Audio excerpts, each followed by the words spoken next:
Bien, lindas imágenes aéreas de la ciudad de Trelew. Parecía Nueva York en esa imagen. Impresionante el trabajo de los chicos del canal. Qué imaginación. Bueno, déjame fantasear un poco. Bueno, vamos a meternos en la última de las notas que habíamos anunciado para el programa de hoy. Está con nosotros Sebastián Daroca, el defensor general de la provincia. Gracias por estar aquí.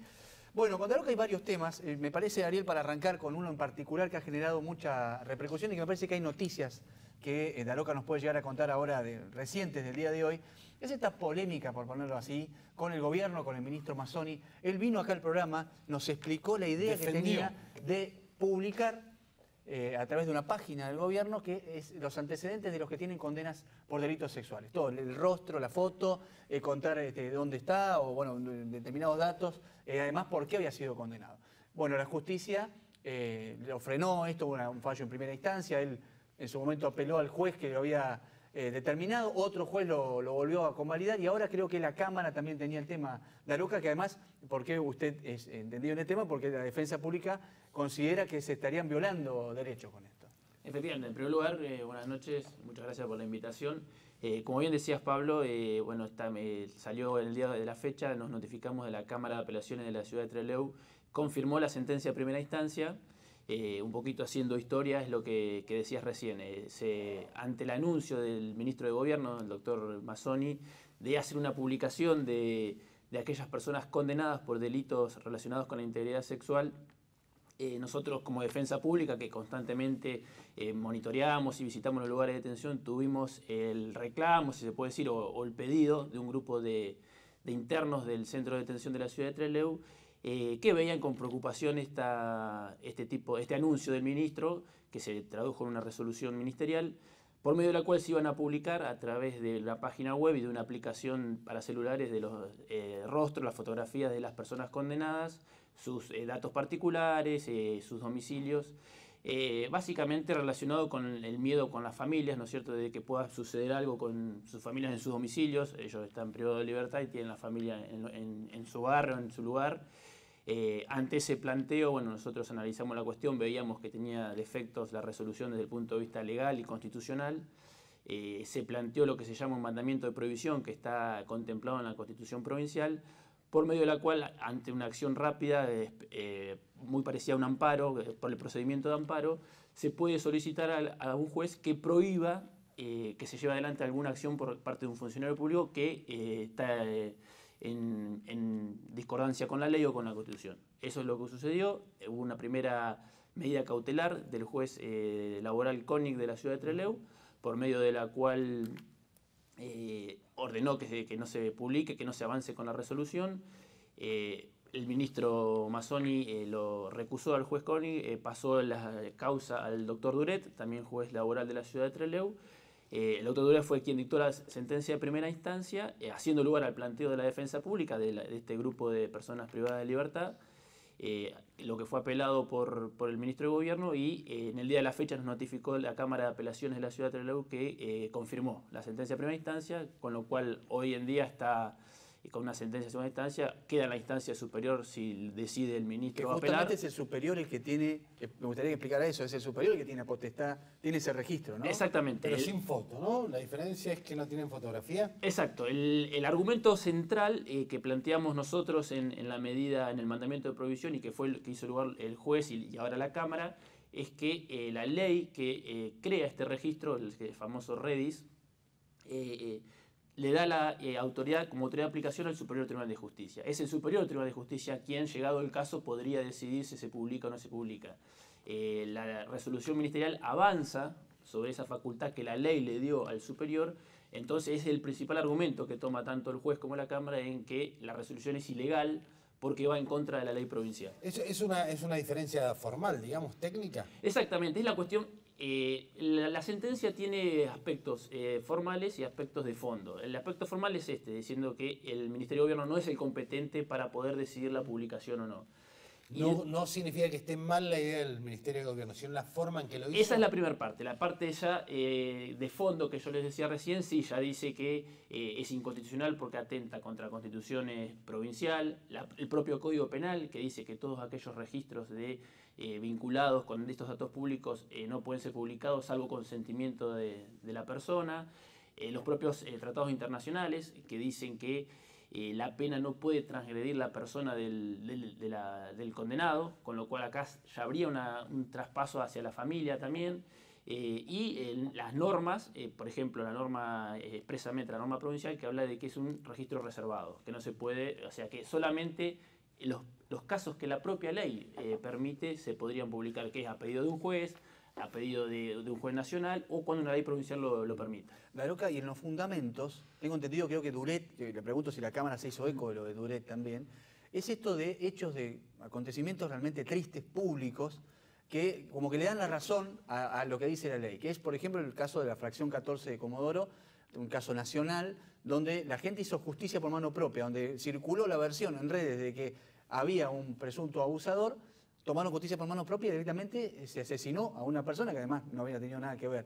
¿Ese hecho también forma parte de los fundamentos de estos fallos? Exactamente, el juez Durel lo tomó expresamente. Casualmente la sentencia del juez Durez es al día siguiente de que había sucedido esto, que creo que fue el 23 de marzo, los hechos de la fracción 14 de Comodoro Rivadavia, y la Cámara lo que dice también es que el argumento que utiliza el Ministerio para poder publicar esto es que la sociedad haga una especie de control. Dice que no se le puede trasladar a la sociedad una cuestión que es propia del Estado. O sea, el control de estas cuestiones no la puede tener la sociedad, sino que se estaría trasladando a la sociedad.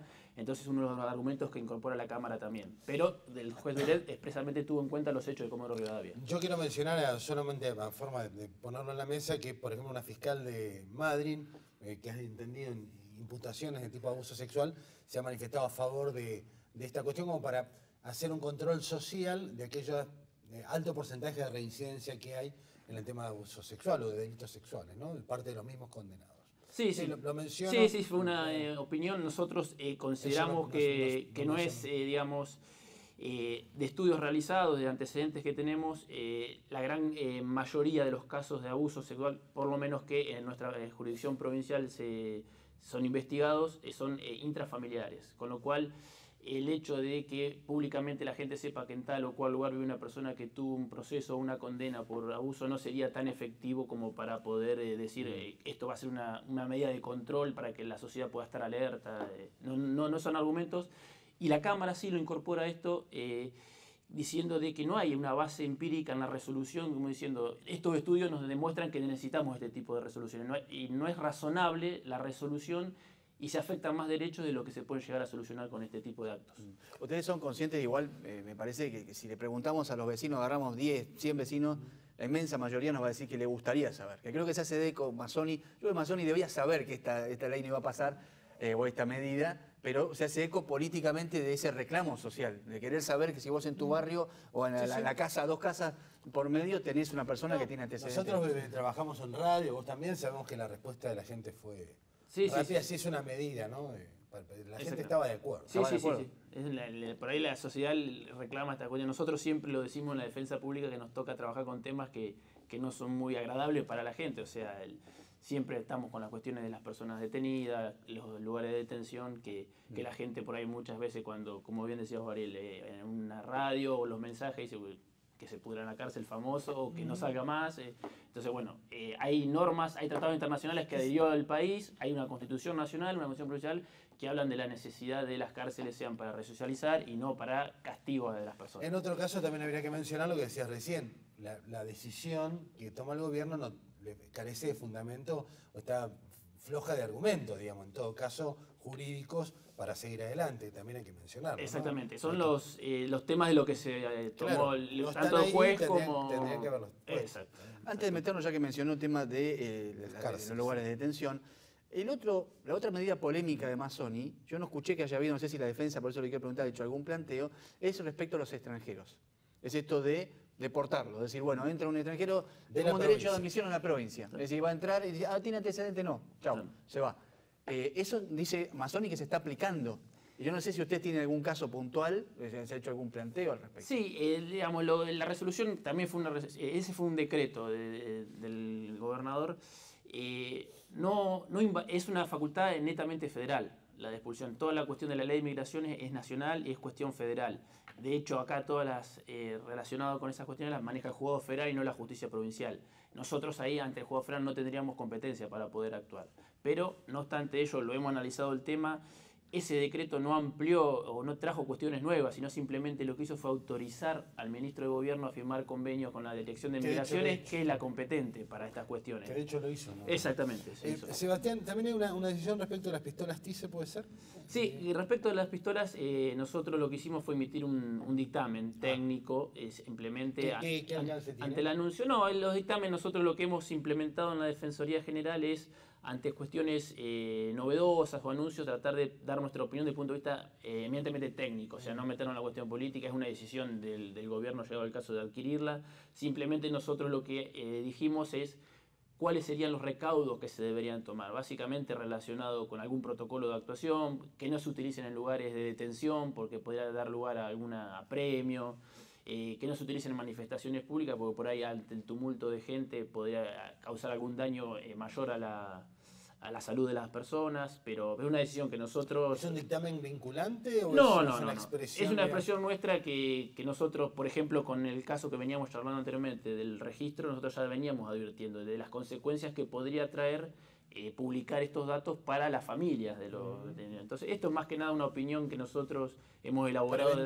Exactamente. Es decir, digamos, tampoco es nuestra facultad decir pueden o no pueden, simplemente decimos que ante esta situación o ante este anuncio, nuestra opinión es esta.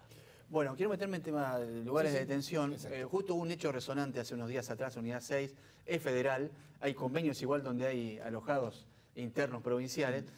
Hubo muertos, hubo heridos, hubo algunos que han hablado dentro de la cárcel que habla de campos de concentración.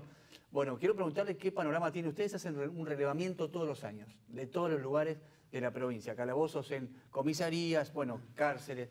¿Cuál es el estado hoy? Sí, nosotros lo que hemos implementado a partir del año 2017 es, además de los monitoreos que viene haciendo la Defensa Pública históricamente de hace más de 10 años, lo que hemos empezado a hacer un monitoreo todos los lunes o un relevamiento de la cantidad de detenidos y ver la relación entre cupo de detenidos y detenidos efectivamente existentes. El día de ayer, el relevamiento que tenemos, contamos en la provincia de Chubut con 663 detenidos y con un cupo para 622. Con lo cual estamos con 41 personas por sobre el cupo disponible. O sea, cupo hablamos de camas disponibles, ¿no es cierto?, en los lugares de detención.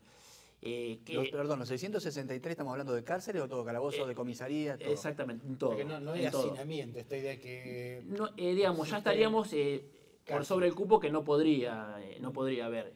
Sumado a que en esos 663, como decía bien Pablo, están incluidas las de comisaría, que son el 40% de esos detenidos son en comisaría, que no pueden estar en comisaría, que no es el lugar adecuado. Ni procesados ni condenados podrían estar ahí. Exactamente, y no es un lugar que permita la resocialización de las personas, porque casualmente esa es la idea de los centros de detención, es que tengan acceso al trabajo, a la educación, al tratamiento psicológico. En una comisaría es el lugar que están encerrados directamente, no tienen salida. Además, las medidas de seguridad son mínimas al lado mínimas, no sé si y hemos tenido casos trágicos en Trelew mismo, con el caso de un contraventor, exactamente, que por estar en un lugar con personas detenidas, terminó en un lugar donde no podía estar, terminó falleciendo. Entonces, eso ahora, está por peligro. esta evaluación, Sebastián, también incluye la preparación de las policías, de la gente que, este 40% llamativo, que está encargada del cuidado y demás.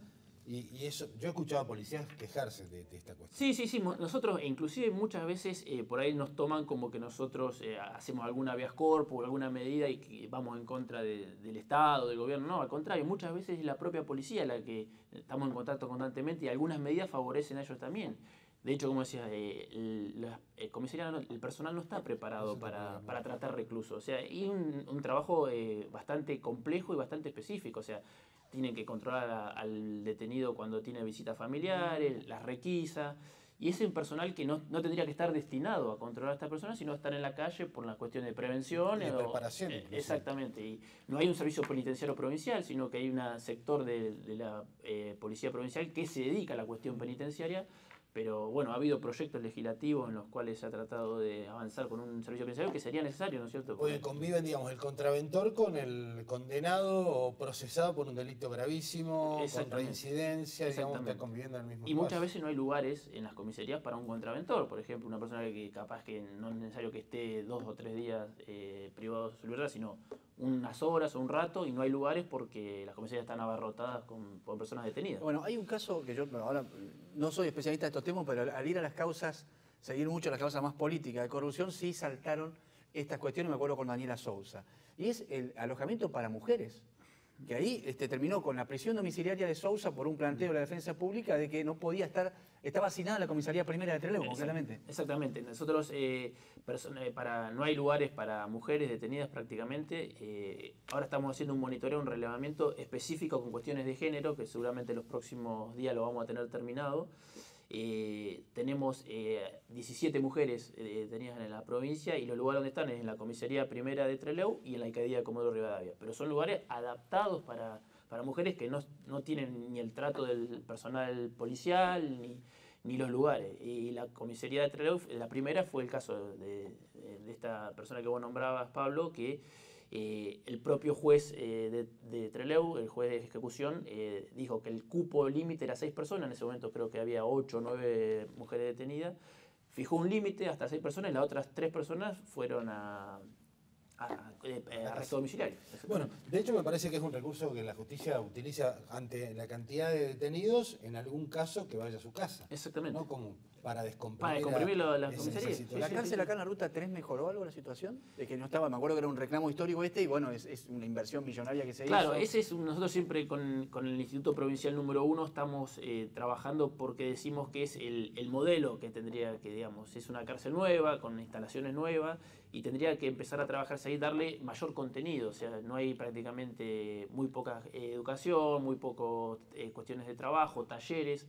Ahora hemos avanzado con el Ministerio de Educación. Yo tuve una reunión con la ministra por la cuestión de la educación en contextos de encierro y se logró llevar un aula móvil que hará 10, 15 días que fue trasladada ahí al centro, al instituto, para poder dar talleres de oficio. Entonces son cuestiones que los propios detenidos reclaman, porque obviamente estar las 24 horas en tiempo ocioso no ayuda a su readaptación, y de esta forma, bueno, con esta charla que tuvimos con la ministra, que tuvo una muy buena predisposición, logramos que se pueda llevar el aula y en estos días tendría que estar empezando los talleres. Por mí, la última. No, la alcaldía de Trelew, que Las Neves había anunciado que la iba a demoler, ¿no? Porque las condiciones de esta alcaldía que viene de tantos años, realmente para quien estaba alojado ahí, te cuenta la experiencia, es terrible. ¿Ha mejorado? ¿Se han hecho inversiones? ¿Ustedes coinciden en que esa alcaldía debería dejar de existir? Sí, ediliciamente es una cuestión que no podría seguir. Se han hecho algunas mejoras, pero son parches que no permiten una buena distribución, un buen trabajo dentro de la unidad carcelaria. Pero con el panorama que tenemos hoy, sacar esos lugares sería prácticamente no tener dónde llevar esas personas detenidas, con lo cual hoy es imposible pensar en derribar eso o demolerlo como se había pensado en su momento. Es un lugar que obviamente ha quedado vetusto, que no puede continuar, o no se podría hacer un buen trabajo de readaptación en esos lugares, pero hoy en día la realidad de la provincia marca que no hay otro lugar donde llevarlos. Gracias, Sebastián. Muy amable. Gracias por acompañarnos, muy gentil. Hacemos la pausa y el quincho. Un quinchito. Un quinchito corto, tengo un programa cargadito. Hacemos la pausa y ya regresamos.